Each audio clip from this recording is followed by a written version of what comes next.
so much.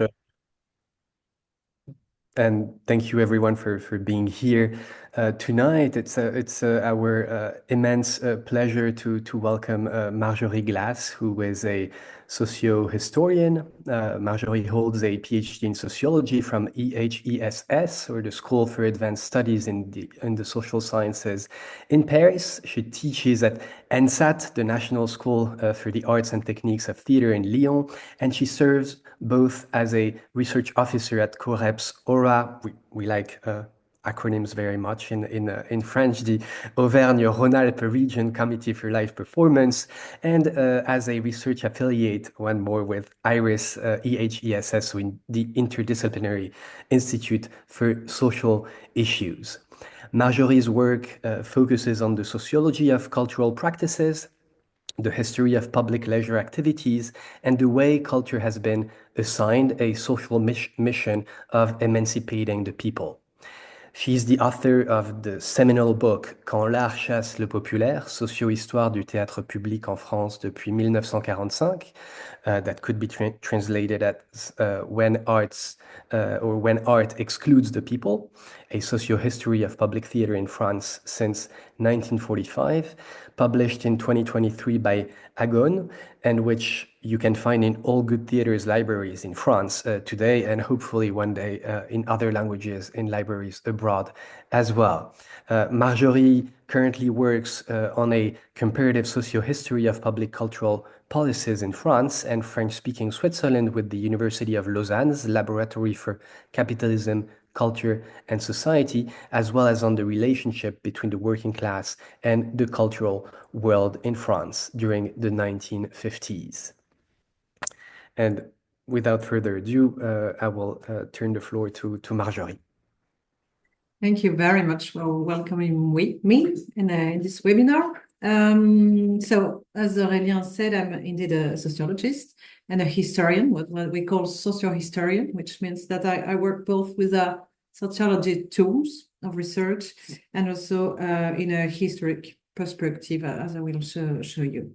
So, the presentation I will make tonight is a presentation of my book, which was published about 1 year ago, which came from my PhD thesis, indeed. And Aurélien said that the book is called Quand l'art chasse le populaire. It has a double meaning in French, actually, which means both when art excludes the people, but also when art is trying to hunt the people, and especially the working class. So we played, we had that pun and word when we decided to choose that title. And that's kind of, it shows what is the, what I'm trying to show in that book. So the aim of that book and my thesis was to draw the evolution of the social role attributed to public theater in France.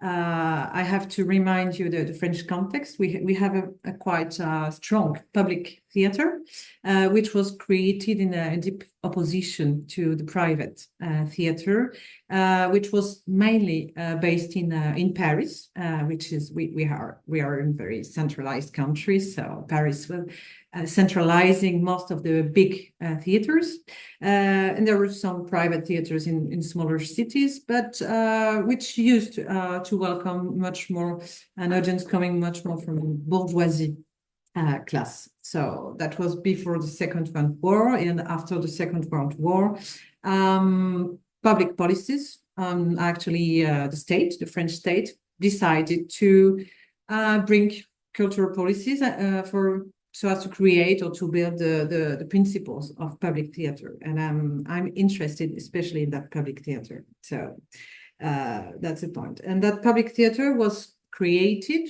by the French state with was based on two main principles, which the first main principle was to be different from what was proposed in private theaters, which is to be what we call in France théâtre de boulevard, like Feydeau, authors like Feydeau and so on. And the aim was to defend a theater called art theater based on aesthetic issues and on the defense of a real aesthetic issues, but also a real purpose, which a real purpose. That's it. So that was the first principle. And the second principle that that was so important was to extend the audience, which still the audience of private theaters was most coming from bourgeoisie, as I said it before. And so the aim was to extend the audience to working classes, popular classes, and so on. So that was a very, very strong purpose also for that public theater that was created created after the Second World War. And what I show in my thesis and in my book is that these social issues that was so strong after the Second World War became less and less important years after years, decades after decades. While the recognition of the careers of theater directors was based both on their capacity to defend aesthetic issues and their capacity of federating popular classes in the audience, it evolved to silently focus on aesthetic issues. And it led to a kind of gentrification of theaters on public theaters. So that's why what I try to show in my book is how it evolved like that. And because there's a strong contradiction, actually, which is this contradiction, the audience of public theaters is largely gentrified, actually, now. But all the people, all the directors go on saying that they're working for popular and working class issues and to get a social growth. So that's that kind of contradiction that I try to understand in that book, to understand how it historically evolved to get to that situation. So if you're okay with that, I propose to follow the evolution and to explain you the evolution of this public theater and the way the social issue and the social role of theater evolved, both in speeches but also in practices beyond beyond working classes. So I spoke just before about the Second World War. It's a very important moment in France and, of course, in Europe. In France, after the Second World War, there's a great, the biggest issue is to gather the population, and theater is a kind of tool that is used to gather the population around common issues, common goals, and a kind of common identity, common French identity. So a group of resistance, which is called the Conseil National de la Résistance, Resistance National Council, develops during the Second World War and writes a kind of manifesto in which cultural issues are presented as a main issue, actually, and as a political stake, really, to rebuild the country. So after the Second World War, there's what we call a movement of democratization of theater, which is led by the political parties, for instance, mostly from left wing, but not only, and also by people who work in the theatrical field. Some of those people who work in the theatrical field were both trained in a kind of avant-garde theaters in Paris, but also in what we call the movements of éducation populaire in France, which we can translate by popular education. This movement of éducation populaire defends the empowerment of the population through the practice of art and sport. And theater is, again, a major issue, which can lead to people to empowerment. So those people who were both trained in avant-garde theater in Paris and in this éducation populaire movement will begin to build some troops, theater troops, that will go and travel all around on the French territories. The aim is to leave Paris, where theater is thought to be too bourgeois, to upper class meant, and to try to go on different territories, much more rural territories at the beginning, so as to find a population that never goes to theater and that has no theatrical practices because there are no simply because there are no theaters on those in these rural areas. So they work on that cultural decentralization, as we call it in France, which is the aim to stop with the Paris centralization and to go in what we call province in the different French regions. They will make a huge work trying to articulate both creation issues, aesthetic issues. So the aim is to show good quality shows or performance to the people. What they mean good quality can be plays coming from a classical repertoire, for instance, like Shakespeare, Molière, and so on, which is not seen in private theaters at that time, combined with a good play of actors and so on. So there's a big exigence with that. So that's their first thing, and they want to articulate this with a capacity of expanding the audience, as I told you, to working classes and so on, so on. So what they do is that they work on very local implantation of these troops.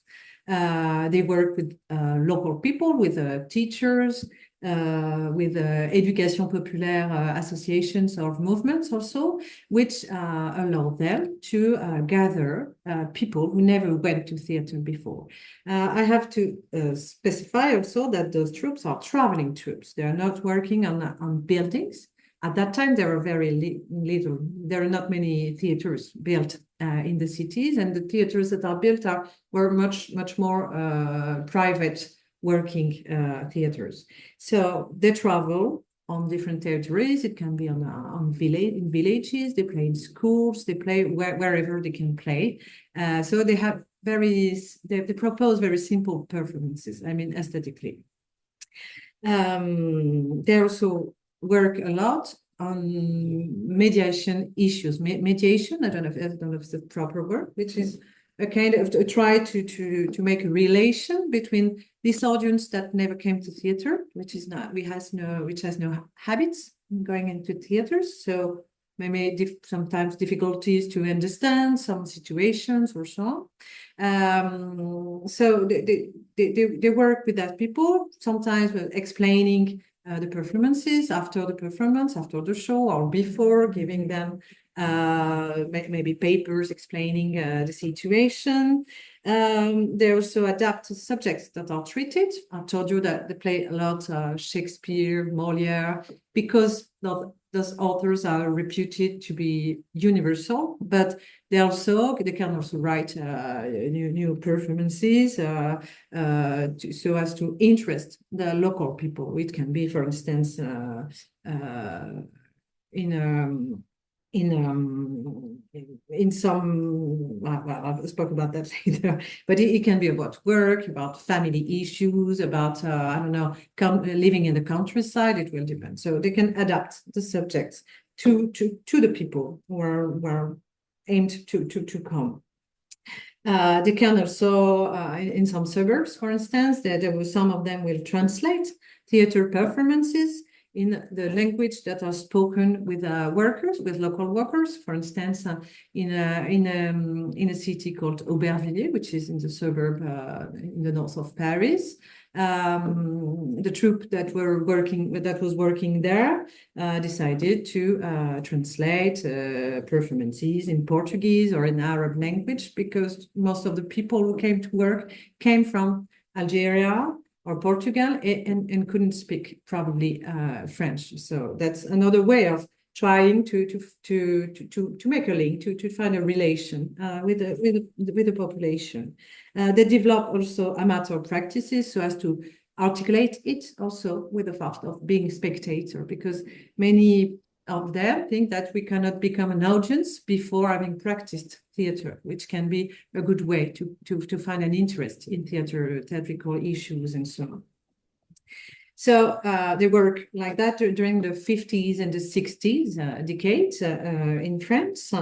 Progressively, they will manage to build proper theater buildings where they will organize their work and where they will be able also to present maybe more sophisticated shows also, because while they were traveling troops, of course, the shows that they did present were very, very simple ones, especially aesthetically.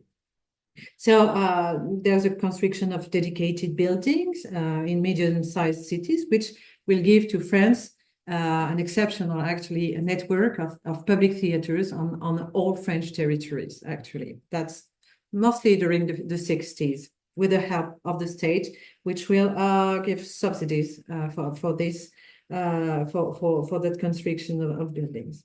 The construction of buildings will change the way work used to be organized in those troops, because in those troops, there was no real, the chief of the troop is not necessarily a stage director, as it is today in France. It was not like that, but most of the people are both actors, stage directors, work so as to extend the audience. So everybody's well. So they work also on communication issues. They can work on production issues. Everybody's doing quite everything.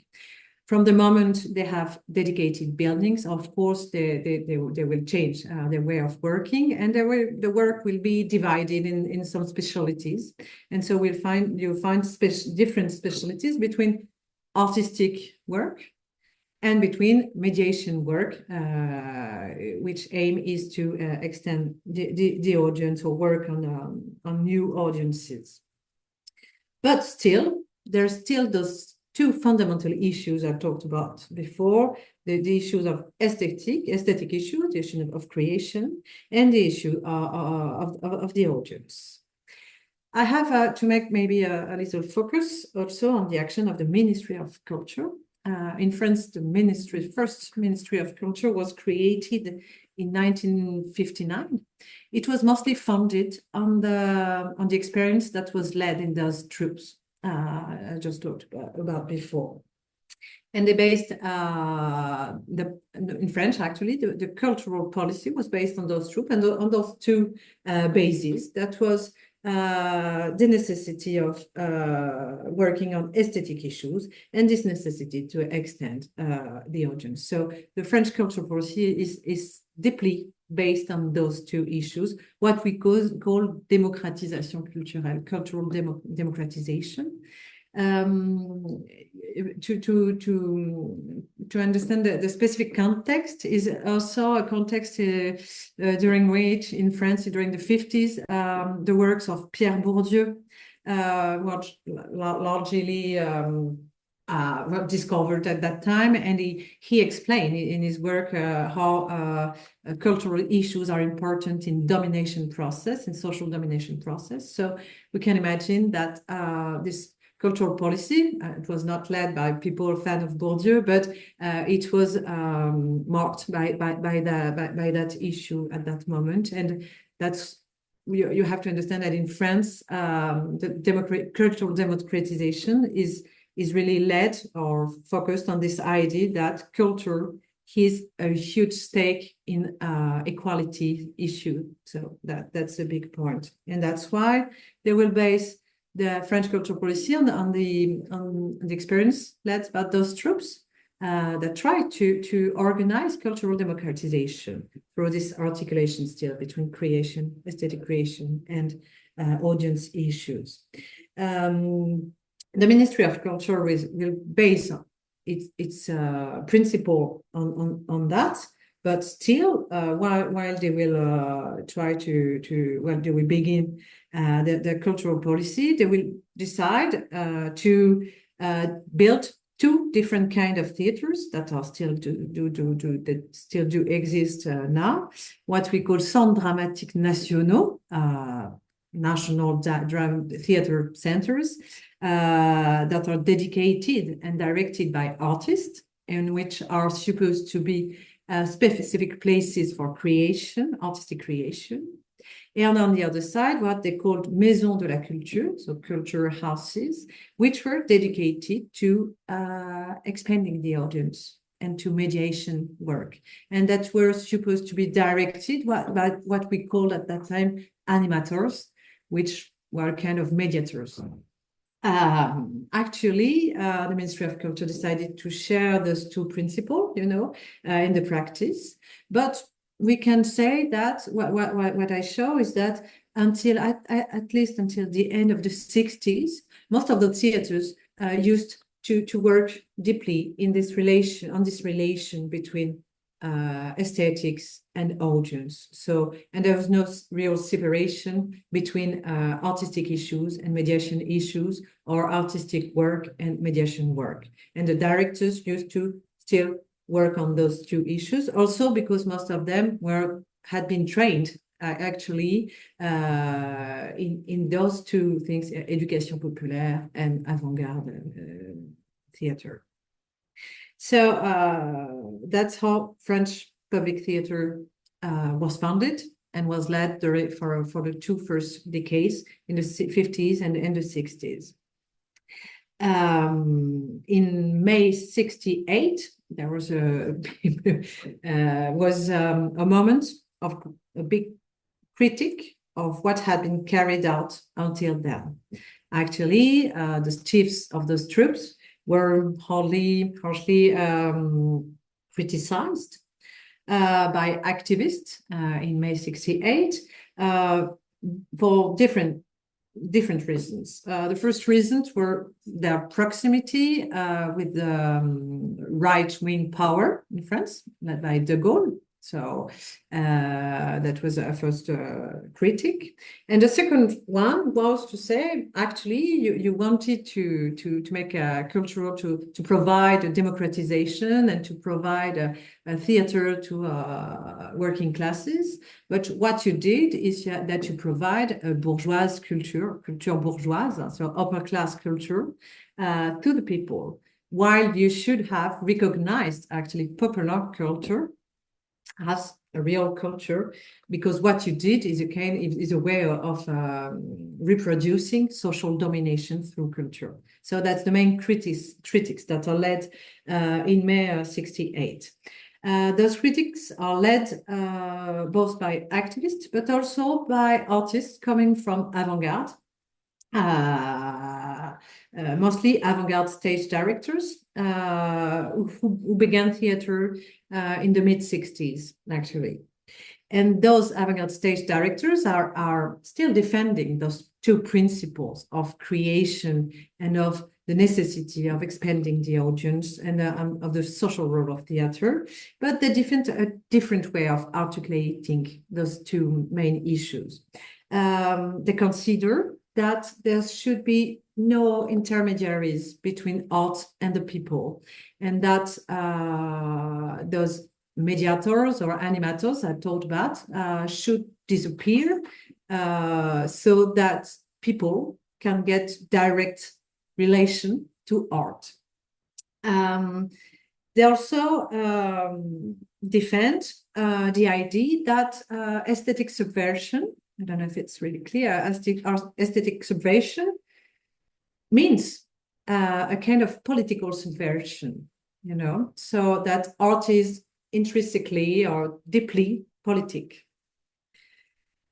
So what they mean in that is that avant-garde should be at the head of the theaters in the name of the defense of avant-garde and of aesthetic issues, and also that animators or mediators should be dismissed because actually they provide a kind of bourgeois or a way thinking culture to bourgeois, or they affect in a way a direct relation between art and the people. There are many debates actually at the beginning of the 70s about the social or political role that theater can play. There are many debates between artists and so on. And finally, this avant-garde will win the debates. First, because the chiefs of the troops of the decentralizations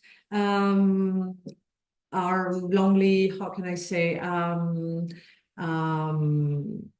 get also hardly criticized actually after May 68, and it will mean the end of their career. Actually, it's quite brutal for them, but that's what happened for most of them. And the avant-garde wins that battle in a way, because this avant-garde will be nominated at the direction of public theaters in 1974. Just to give you a few keys of context. 1974 is the year Valéry Giscard d'Estaing gets to power in France, the new president. He's a liberal president, right-wing but quite liberal president, and nominating the avant-garde is a way for him to show how liberal he is. He is not only economically liberal, but also on cultural issues. And it's also a way to shut down, not shut down, but to get opposed to left-wing parties that are traditionally the parties that were defending a cultural policy. So that, and especially was very close to the avant-garde. So that's a way to work on that opposition actually. So the avant-garde is nominated at the direction of those public theaters.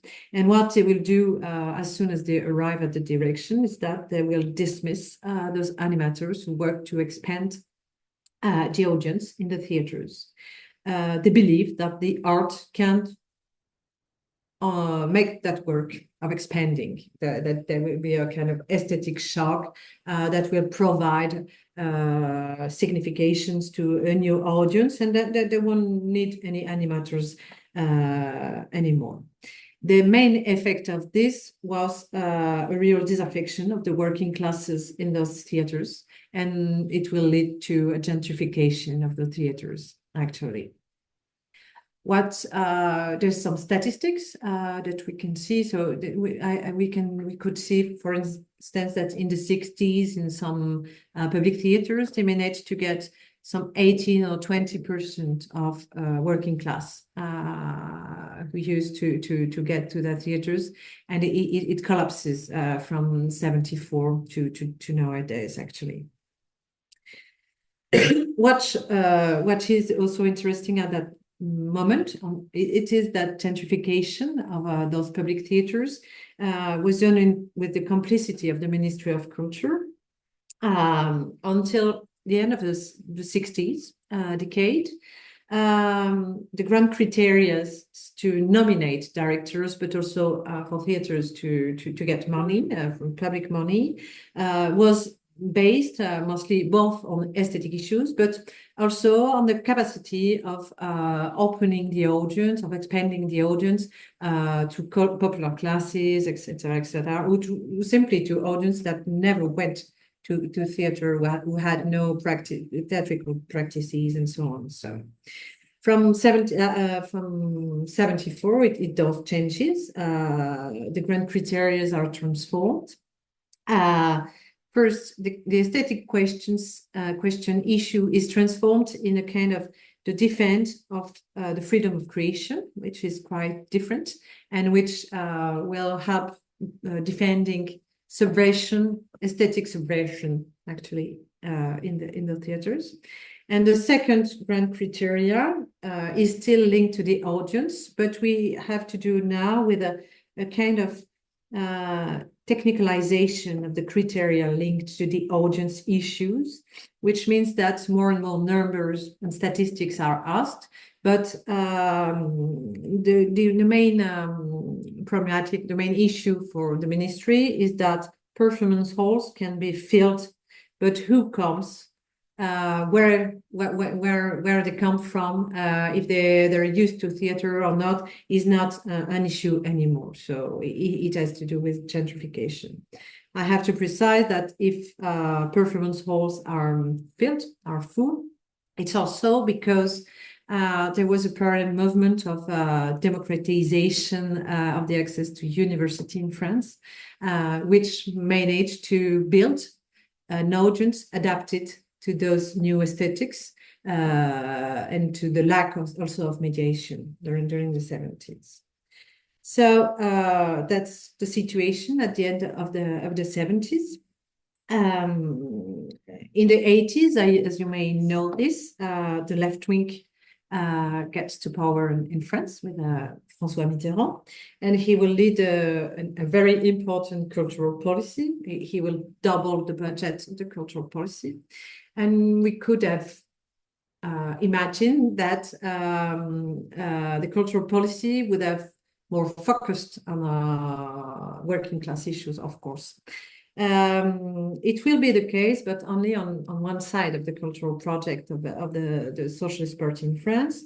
They will defend a principle of what they call cultural democracy, which aim is to recognize popular culture. So there's a recognition by the Ministry of maybe, I don't know, maybe hip hop aesthetics, rap, circus, and so on, which are supposed to be very popular practices. But concerning theater policy, actually, the theater policy keeps being quite elitist, quite defending aesthetic issues, and will not change anything to gentrification, to this gentrification process in the public theater. This paradigm will be kind of reinforced by the fact that some communist municipalities, communist cities, will follow this new paradigm.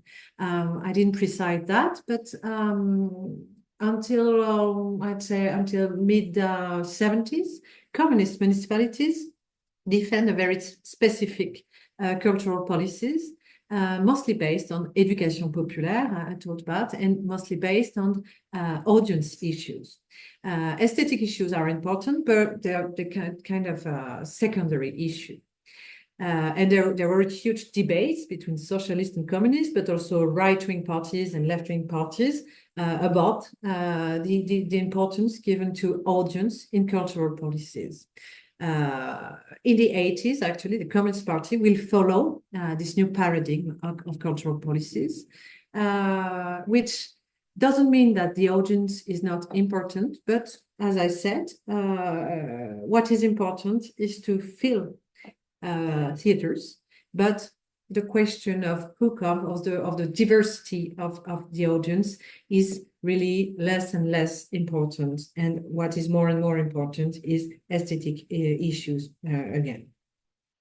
In my book, I make a parallel with the visibility of the working class in the society. So, because what happens in theaters at that moment, which has to do with an invisibilization of workers' class in the theaters, in the audience, but also in the people who work in theaters, because I didn't say that, but there's a kind of gentrification also of the people who work in theaters. But we can make a parallel with what happens actually in the public debate in France at that moment.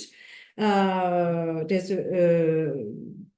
the majority speech go on with saying that there's a kind of process of middle classization of societies. I don't know if it's clear, but which would mean that actually the workers' class would have disappeared, and that we would live in a French society only with only people from middle class, which is of course not true, but that's what is usually said at that moment, and that we can make also a parallel with the evolution of strategies of left-wing parties in France, especially socialist and communist parties, which used to be very, very important, and that changed also their strategies so as to aim mostly middle class and not anymore